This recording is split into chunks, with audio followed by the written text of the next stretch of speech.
নমস্কার বন্ধুরা, রুম্পার পাকশালাতে আপনাদেরকে স্বাগতম। বন্ধুরা, আশা করি আপনারা সবাই ভালো আছেন। আর আজকে আমি একদম আপনাদেরকে জ্যান্ত চারাপোনা দিয়ে ফুলকপি আলু বড়ি দিয়ে একটা মাখা তরকারি করে দেখাবো। তো তার জন্য বন্ধুরা প্রথমে মাছে লবণ হলুদ মাখিয়ে নিলাম। নেওয়ার পর প্যানে তেল দিয়ে দিলাম, দিয়ে মাছগুলো কিন্তু এক এক করে ভেজে নেব। তো এইভাবে মাছগুলো দিয়ে একটু উল্টে পাল্টে লাল লাল করে মাছগুলো কড়া করে এইভাবে ভেজে নেব। তো এইভাবে বন্ধুরা কড়া করে মাছগুলো ভেজে একটি পাত্রে তুলে নেব।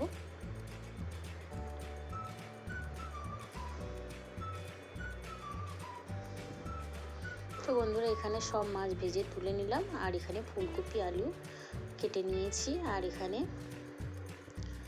জিরে আর ধনের একটা পেস্ট করে নেব। এরপর বন্ধুরা কড়াইয়ে তেল দিয়ে দিলাম, দিয়ে প্রথমে ফুলকপিগুলো ভেজে নেব। তো এইভাবে ফুলকপিগুলো দিয়ে তেলের মধ্যে নেড়ে ছেড়ে বেশ কিছুক্ষণ ধরে সময় নিয়ে একটু লাল লাল করে ফুলকপিগুলো ভেজে নিলাম। নেওয়ার পর একটি পাত্রে তুলে নিলাম। এরপর বাদবাকি যে তেল আছে তেলের মধ্যে এখানে মসুর ডালের বড়ি দিয়ে দিলাম, দিয়ে ওগুলোও ভালো করে ভেজে তুলে নিলাম। আবারও একটু তেল দিলাম, দিয়ে এখানে আলু দিয়ে দিলাম। আলুগুলো একটু নাড়াচাড়া করে ভেজে নেব। নিয়ে এখানে ওই তেলের মধ্যে 5 ফোড়ন আর কাঁচা লঙ্কা দিয়ে দেবো। এখানে 5-6টা কাঁচা লঙ্কা চেরা আছে। দিয়ে একটু সব উপকরণ ভালো করে ভেজে নিয়ে ফুলকপি দিয়ে দিলাম, দিয়ে একসঙ্গে নেড়ে ছেড়ে পরিমাণ মতো লবণ হলুদের গুঁড়ো দিয়ে দিলাম, দিয়ে খুব ভালো করে কষিয়ে নেব। এরপর যে পেস্টটি করে রেখেছি ওটা দিয়ে দিলাম 2 চামচ, দিয়ে আবারও বেশ কিছুক্ষণ ধরে কষিয়ে নিয়ে পরিমাণ মতো জল দিয়ে দিলাম। তো এইভাবে জল দিয়ে বন্ধুরা কিছুক্ষণ ঢাকা দিয়ে রেখে দেব সবজিগুলো সেদ্ধ হওয়ার জন্য।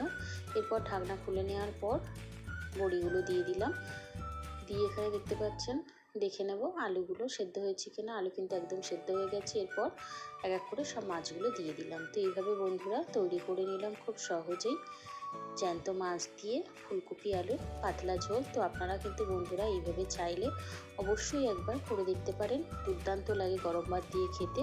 তো এইভাবে বাড়িতে বানিয়ে খান। আর ভিডিওটি ভালো লাগলে অবশ্যই একটা লাইক শেয়ার কমেন্ট করবেন। আর আপনাদের কাছে অনুরোধ রইল প্লিজ আমার চ্যানেলটিকে সাবস্ক্রাইব করে দেবেন। আর যারা ফুল ভিডিও দেখছেন তাদেরকে অসংখ্য ধন্যবাদ।